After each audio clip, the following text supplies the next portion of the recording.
Good morning mummy. જય શ્રી કૃષ્ણ. જય શ્રી કૃષ્ણ બેટા. ઓફિસ જાય છે? હા મમ્મી, હું તો ઓફિસે જાઉં છું, પણ કઈ કામ હતું? ના ના, કઈ કામ નહોતું. મમ્મી બેસો ને, મારે તમારી સાથે વાત કરવી છે.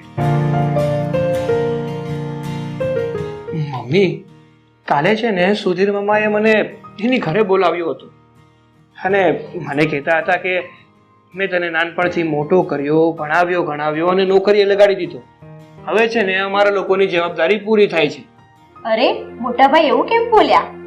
હજી તો તારા લગ્ન બાકી છે, તો એમની જવાબદારી ક્યાંથી પૂરી થઈ ગઈ? અરે મમ્મી, તમે આ કેવી વાતો કરો છો? જો હા, મારા પપ્પાનું મૃત્યુ થયું ને ત્યાર પછી આપણા ઘરની અને મારી બધી જ જવાબદારી મામાએ ઉપાડી છે. નાનપણથી ભણાવ્યો, નોકરીએ ચડાવ્યો અને હવે તમે એમ કહો છો કે લગ્નની જવાબદારી પણ એને જ ઉપાડવી જોઈએ. જો આ તો ખોટું કહેવાય ને. આપણે મામા ઉપર લગ્નની જવાબદારી થોડી થોપી દેવાય. અરે પણ જવાબદારીની વાત જ નથી બેટા. એમણે તારી જવાબદારી લીધી છે તો જવાબદારી પૂરી તો કરવી પડશે ને. એમણે તારા લગ્ન તો કરાવી આપવા જ પડશે. મમ્મી, જો તમે જે આ વાત કરી રહ્યા છો ને એ વાતથી હું સહેમત નથી. હા, મારા મામાએ મને ભણાવ્યો એટલે એવું થોડું છે કે લગ્નની જવાબદારી પણ એ જ ઉપાડે. અરે એનો ઉપકાર માનવો જોઈએ કે એમણે આપણી મદદ કરી અને મને ભણાવી ગણાવી અને નોકરીએ ચડાવી દીધો, આ કાબિલ બનાવ્યો, અને તમે લગ્નની જવાબદારી સોંપવા માંગો છો એમને? જો બેટા, મને શિખામણ ના આપીશ. મારે શું કરવું અને શું ના કરવું એ મને ખબર પડે છે. તારે ઓફિસે જવાનું છે, તું ઓફિસે જા. હું સુધીરભાઈ સાથે વાત કરી લઈશ. મમ્મી, હું તો તમને હજુ કહું છું કે તમે જે કરી રહ્યા છો ને એ ખોટું કરી રહ્યા છો. બાકી તમારે જવું હોય ને તો જજો, પણ જોજો ખોટે ખોટો ઝઘડો નહીં કરતા. તને કહ્યું ને કે મારી સાથે માથાકૂટ નહીં કર. તારે ઓફિસ જવાનું છે, તું ઓફિસ જા, હું જોઈ લઈશ. સારું.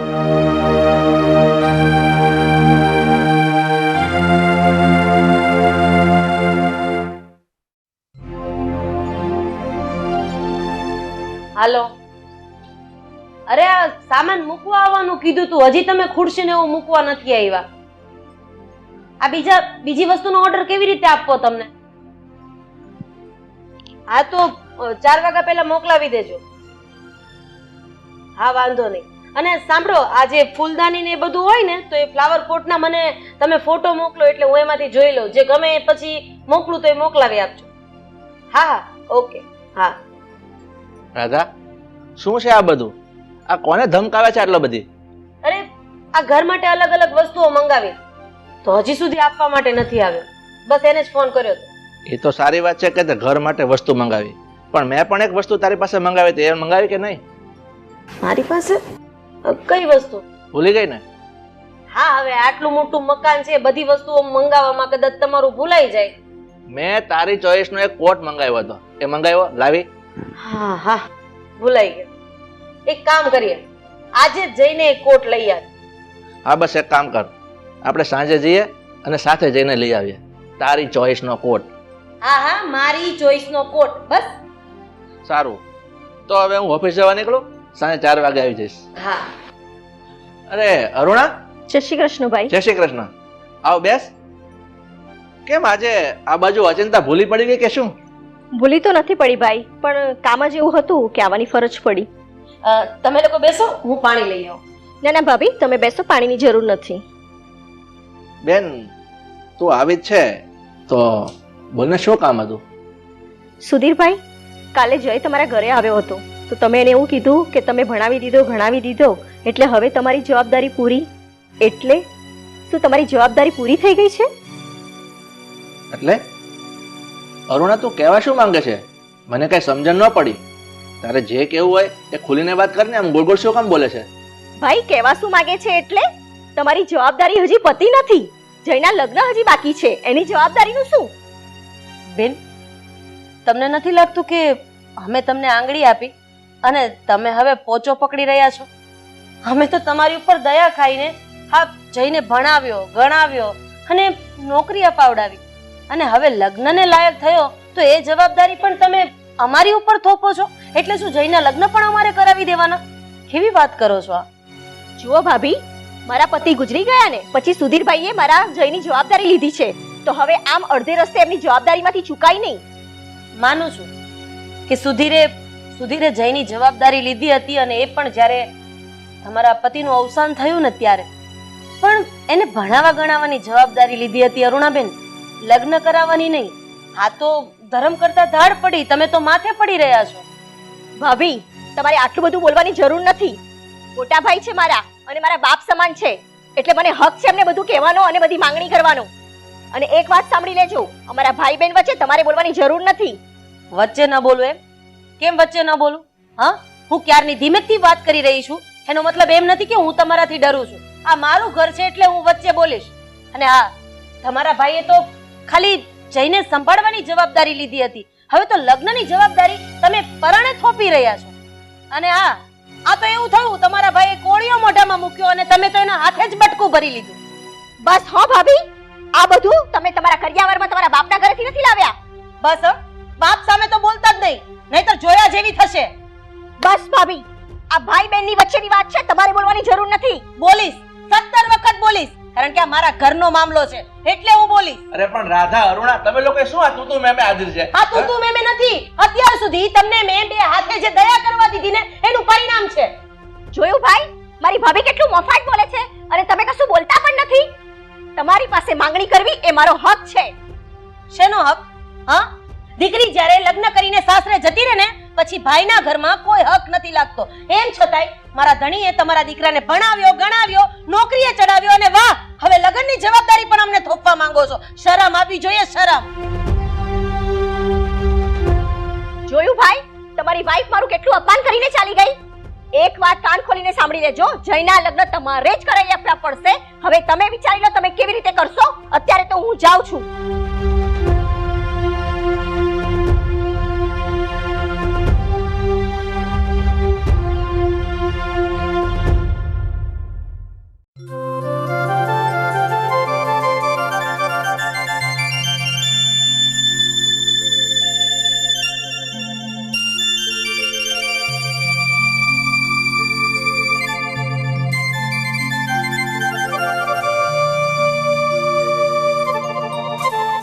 હા શર્મા છે.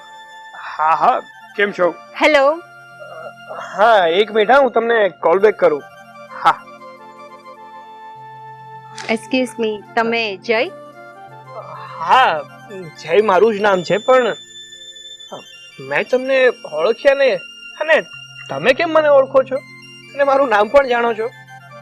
એકચ્યુઅલી તમારો પરિચય છે ને તમારા મામાએ મને આપ્યો હતો. મારા પપ્પા અને તમારા મામા ખાસ ફ્રેન્ડ છે.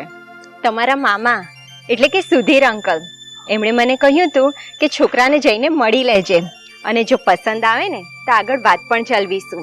અને હા, એમણે છે ને તમારો ફોટો પણ મને બતાવ્યો હતો. અચ્છા, મતલબ કે હા, મારા મામાએ મારી સગાઈની વાત તમારી સાથે કરી હતી એમ ને? પણ જો તમને કઈ વાંધો ના હોય તો એક વાત પૂછી શકું? પૂછો ને. હા, તમને હું પસંદ તો છું ને? કઈ વાંધો તો નથી ને? મારે તો કંઈ પૂછવું નથી, અને મને તો ઓલરેડી ખબર જ છે કે તમે ગ્રેજ્યુએટ છો, કંપનીમાં જોબ કરો છો. પણ મારે તમને એ જણાવવું હતું કે હું છે ને ખાલી 12 જ ચોપડી ભણેલી છું. તો તમને 12 ભણેલી છોકરી ચાલશે કે પછી ગ્રેજ્યુએટ થયેલી છોકરી શોધમાં છો? જો સાચું કહું ને તો આ ગ્રેજ્યુએટ છોકરીનું મને કોઈ મોહ નથી. હા, મારે મન તો એવું છે કે છોકરી સંસ્કારી અને સારી હોવી જોઈએ, જે મને અને મારા પરિવાર બંનેને સાચવી લે.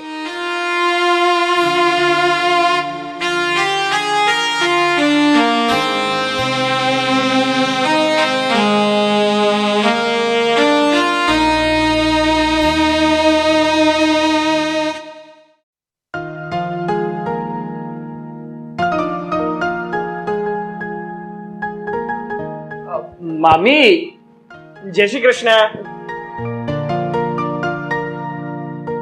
જય શ્રી કૃષ્ણ. બેસ બેટા. હા, મારા મામા દેખાતા નથી, ક્યાં ગયા મામા? તારા મામા બહાર ગયા છે. કઈ કામ હતું? બોલ, બેસ. હા હા હા. ના મામી, મારે મામાનું બીજું કોઈ કામ તો નથી, પણ હમણાં થોડા સમય પહેલા મને નિશા નામની છોકરી મળી હતી, અને એ મને એમ કહેતી હતી કે તમે લોકોએ મને મળવા માટે એને મોકલી છે, આ વાત સાચી છે? હા, નિશાને અમે જ તને મળવાનું કહ્યું હતું. તમે બંને એકબીજા સાથે વાત કરી લો અને તમને બંનેને એકબીજા પસંદ આવી જાય તો પછી સગાઈની વાતને આગળ વધારવાની હતી. પણ જય, હવે અમે તારી સગાઈમાં કોઈ રસ લેવા નથી માંગતા.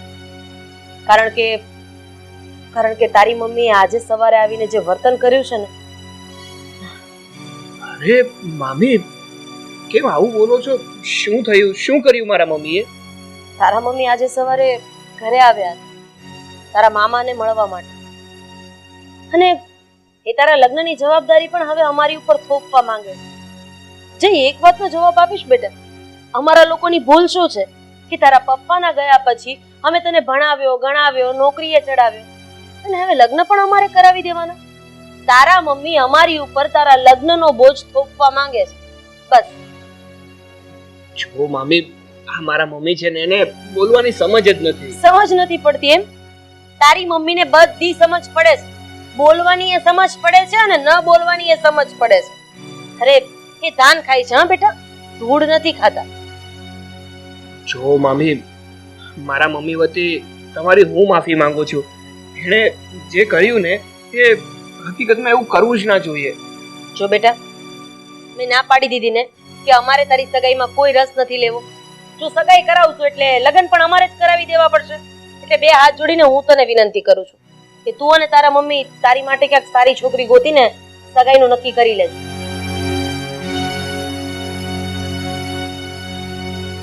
ઠીક છે મામી, જેવી તમારી મરજી. ચાલો તો હવે હું નીકળું. અરે જય શ્રી કૃષ્ણ. ચા નાસ્તો તો કરીને જા, બેસ થોડી વાર. ના ના, હવે અત્યારે નહીં, મારે બીજું પણ કામ છે. હું હવે નીકળું. જય શ્રી કૃષ્ણ. જય શ્રી કૃષ્ણ.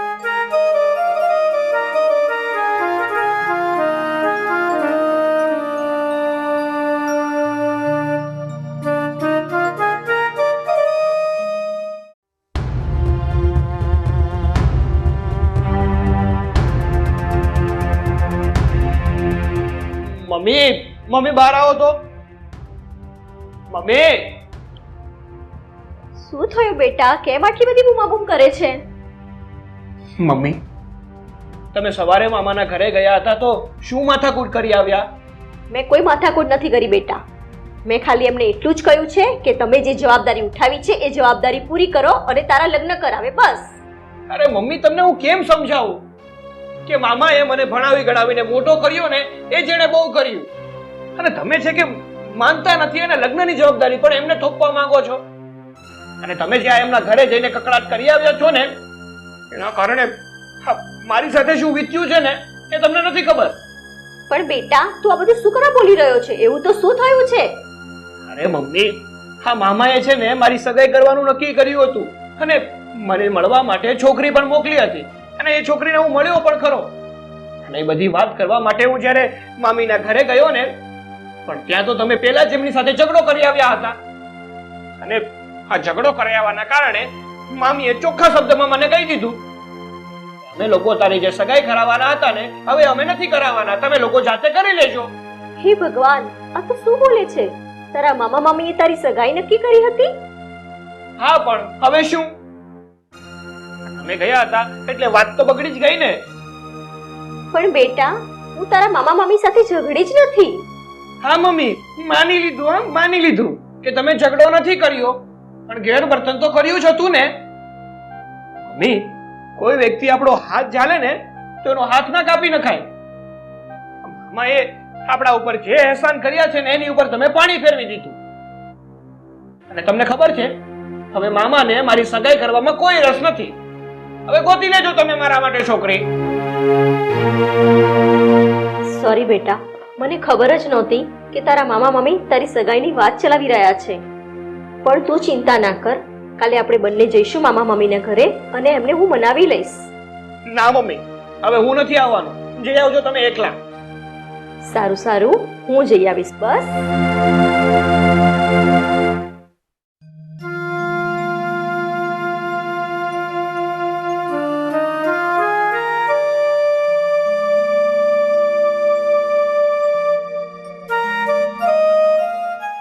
હા હા બરાબર, વાંધો નહીં. આવો ને પછી શાંતિથી ઘરે. હું કરું હા ફોન. જય શ્રી કૃષ્ણ ભાભી. જય શ્રી કૃષ્ણ. બેસો. બોલો, કેમ આવવાનું થયું પાછું અહીંયા? ભાભી, ભાઈ નથી દેખાતા, ક્યાં ગયા છે સુધીરભાઈ? તમારા સુધીરભાઈ બહાર ગયા છે. કઈ કામ હતું તમારે તો તમે મને કહી શકો છો. ભાભી, જયે મને કીધું કે તમે સગાઈની વાત ચલાવી હતી અને હવે એ પણ કહેતો હતો કે તમે હવે આગળ વાત નથી કરવાના સગાઈની. મહેરબાની કરીને ભાભી, આ વાતને પડતી નહીં મૂકતા, મારા દીકરાનું સગપણ થવા દેજો. જુઓ બેન, અમે તમને એક વખત મદદ કરીને જોઈ લીધું કે એનું પરિણામ શું આવે. અમે તમને થોડી મદદ કરશું ને તો તમે માથે ચડી જવાના છો. એટલે મને હવે તમારા દીકરાની સગાઈમાં કોઈ રસ નથી. તમે તમારા દીકરા જયની સગાઈ સારું લાગે ને ત્યાં કરાવી દેજો. હા, એવું ના બોલશો ભાભી, મારે તમારો અને સુધીરભાઈનો જ સહારો છે. જો તમે આવી રીતે મોં ફેરવી લેશો તો અમારી સામું કોણ જોશે? બસ બેન, તમે છે ને આ ઇમોશનલ ડ્રામા તમારા ભાઈ સામે કરજો. એ પીગળી જશે, પણ એ તમારી ભાભી નહીં પીગળે. મને ખબર છે, હું જયની સગાઈ કરાવી દઈશ ને એટલે તમે કહેશો કે હવે લગ્ન પણ કરાવી દો. ધામધૂમથી લગ્ન થઈ જશે ને પછી કહેશો કે ભાભી એમાં એવું છે ને કે હવે ઘર નાનું પડે છે, બીજું ઘર પણ લઈ આપો. અને તમે આવી જબરદસ્તી કરશો એનો મને ગળા સુધી વિશ્વાસ છે. એટલે મને તમારા દીકરાના સગપણમાં કોઈ રસ નથી. સમજ્યા? ભાભી, તમે એવું ના બોલશો. જયના લગ્ન તો હું ગમે તે રીતે કરાવી દઈશ. અને હા, બીજી કોઈ માંગણી નહીં કરીએ, પણ બસ તમે આ સગાઈ થવા દો. તમે સાંજ સુધી કરશો ને તોય હું નથી માનવાની. એટલે તમે ખોટો તમારો સમય પણ ન બગાડો અને મારો સમય પણ ન બગાડો. તમારે જવું હોય ને તો તમે જઈ શકો છો.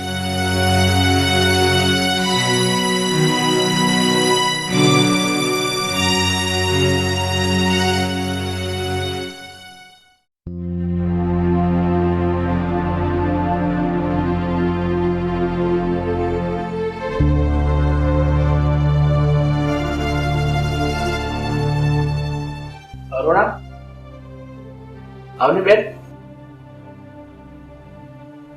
બેસો. બેસ બેટા જય.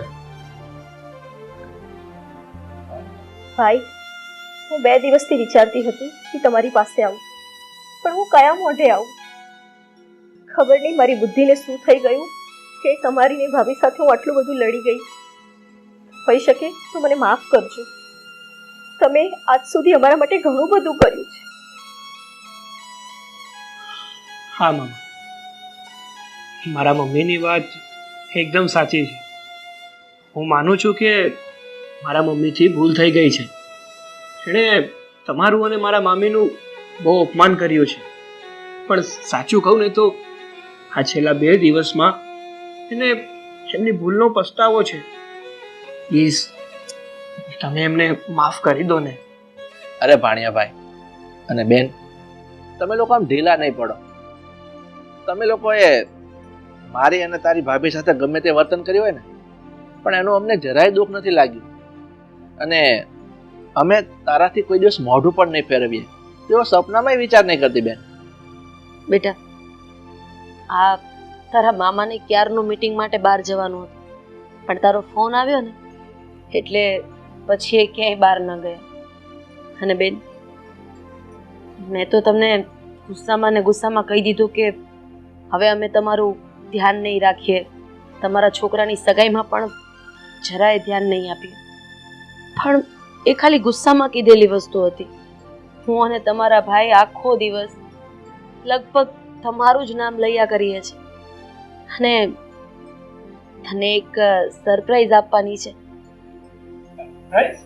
હા. કેવી સરપ્રાઈઝ? નિશા, બહાર આવજે તો. પણ મામી, નિશાને એ પણ તમારા ઘરે કેવી રીતે? એને તો સરપ્રાઈઝ કહેવાય. આવ બેટા, બેસે. જય શ્રી કૃષ્ણ. જુઓ બેન, હા, આ નિશાને મેં મારા જય માટે પસંદ કરી જ લીધી હતી અને અમે જયના લગ્ન પણ કરાવી આપવાના હતા. પણ આ તો તમે સામેથી આવીને આવું કીધું એટલે મને જરાક ન ગમ્યું.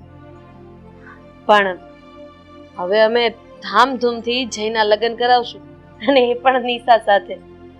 જુઓ, જ્યારે દીકરી પરણીને સાસરે જાય છે ને પછી પિયરિયામાં જ્યારે મા બાપની હયાતી નથી હોતી ને ત્યારે એની માટે બધું જ એના મોટા ભાઈ અને ભાભી હોય છે, જે મા બાપ તરીકેની દરેક ફરજ નિભાવે છે.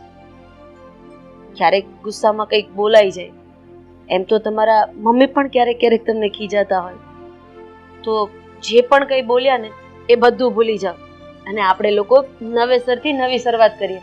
કેમ સુધીર? હા હા બેન, આ સરલાની વાત કરી. ભાઈ ભાભી, તમારા ઉપકાર માનું એટલા ઓછા છે. તમે મારા દીકરા માટે આટલી સુંદર છોકરી શોધીને રાખી હતી અને હું અણસમજ કેટલું તમને લોકોને બોલી ગઈ. મને માફ કરજો. જો ઘર હોય ને ત્યાં વાસણ ખખડે ખરા, ખખડીને પાછા શાંત પણ થઈ જાય. આપણા ઘરે પણ કંઈક એવું જ થયું છે. જા બેટા, બધા માટે મસ્ત ચા બનાવીને લઈએ. એક મિનિટ બેટા. બેન, હવે તો બધી ચિંતા છોડ અને જયના સગપણની તૈયારી કર. આ દીકરીના મા બાપને કાલે મેં બોલાવી પણ રાખ્યા છે. કાલે આવી જાય ને એટલે આપણે સગપણની તારીખ નક્કી કરી નાખીએ અને એમનું પહેલા સગ પણ કરી નાખીએ. અને બેટા, તું મહેમાન માટે ચા મૂક. હા. અને બેટા જય, તું પણ જા. તમે બંને એકબીજા થોડી ઘણી વાતચીત કરી હોય એ કરી લો.